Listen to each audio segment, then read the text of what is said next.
have a BMW M5 with something called the competition package. It's intended for those who desire a bit more in the way of limit performance from their 5-seat rear-drive super sedan.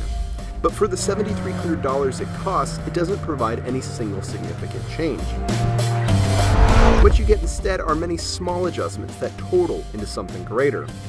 There's 15 more horsepower at the top end, and the torque peak lasts a bit longer. There are stiffer springs, dampers, and roll bars that lead to a 0.4-inch lower ride height. The bushings are new, and the stability control differential and steering have been recalibrated. This week on Ignition, we find out how well this works.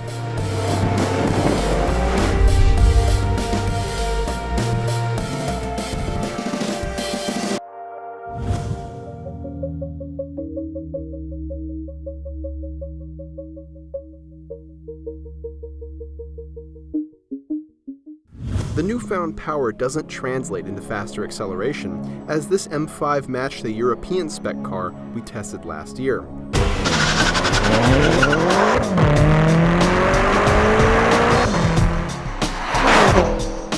The frustratingly complex launch control procedure remains too. Still, this kind of acceleration from a 4,400-pound sedan is impressive. 60-0 braking improved slightly, and the carbon ceramic discs didn't exhibit fade.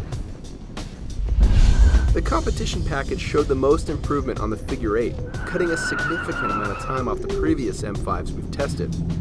Its lap time even edged out that of the lighter M6, although that car generated a higher average lateral G.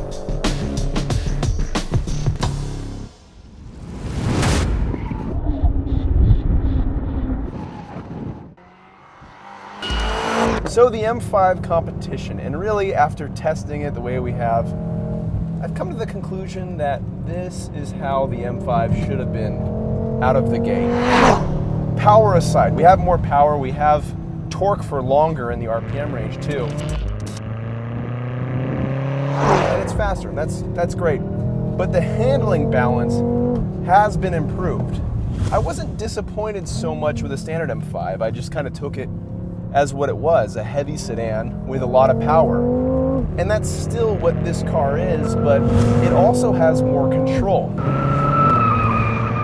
The stiffer suspension, the stiffer springs, damping rates, roll bars, bushings, the improved steering, it transforms this car into something that's a lot more communicative, a lot more controllable. It doesn't hide the weight. That's something that we're never going to be able to get around. This is a very heavy rear drive big sedan, and it drives like one. But knowing that, when you treat the car with respect, you can actually have quite a bit of fun with it in limit handling situations like we're in now.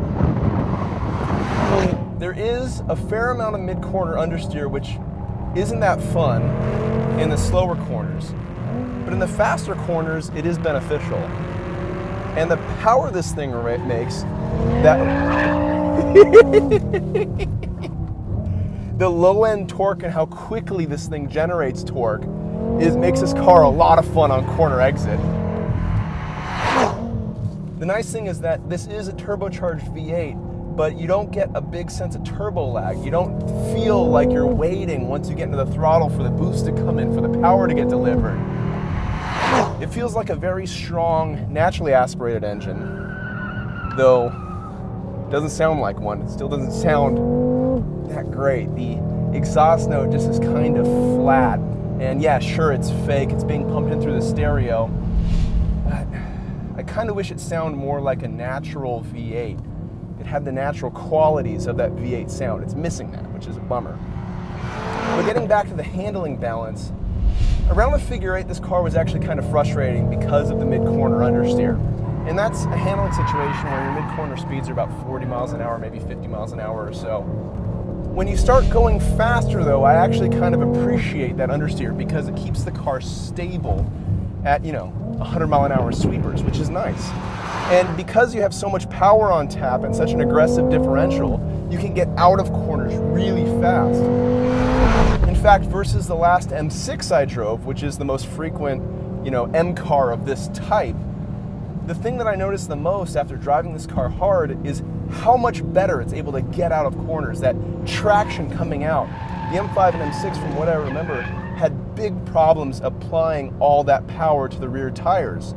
And also they were pretty aggressive on turning too. You could get yourself in trouble entering a corner too hot.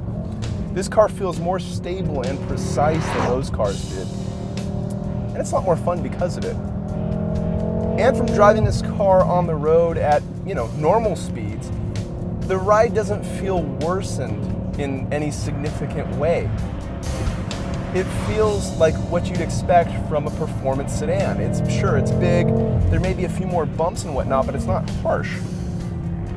It's rather nice.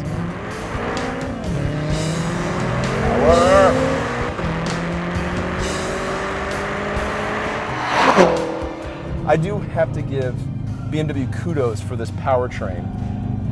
How quickly it delivers torque, how quickly the transmission responds to shifts, how aggressive you can be on downshifts. It's very, very nice. Maybe the best part of this car is the drivetrain. I think for it to become a really good driver's car, more so than a good driving fast sedan, it's going to need to be a bit lighter, and that's unfortunately something that we're not going to be able to change. But as is, I definitely respect this car for what it is. A fast, really heavy, and decently fun to drive sedan at the limit. I do think the competition pack should be standard though. I think this is the way the car should drive from the get-go.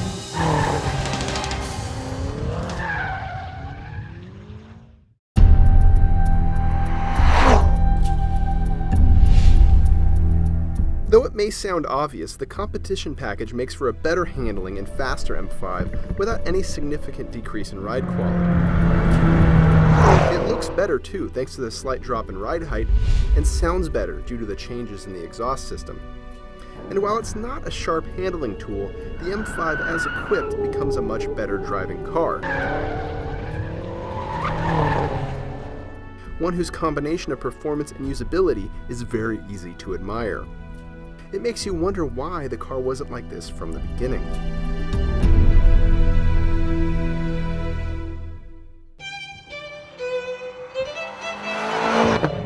You can't do this in the E63. I mean, so like, F that. And why would you want an E63? You can't do that in E63. Okay, comment on that really. That was one-handed and everything. See, so why would you want an E63? You can't do that. Unless you live in the snow belt. In that case, or unless you live in Europe. Good for you. Yeah. They get the rear drive. And not in the UK though. I think the UK it's all all-wheel drive. Anyway, so is that good?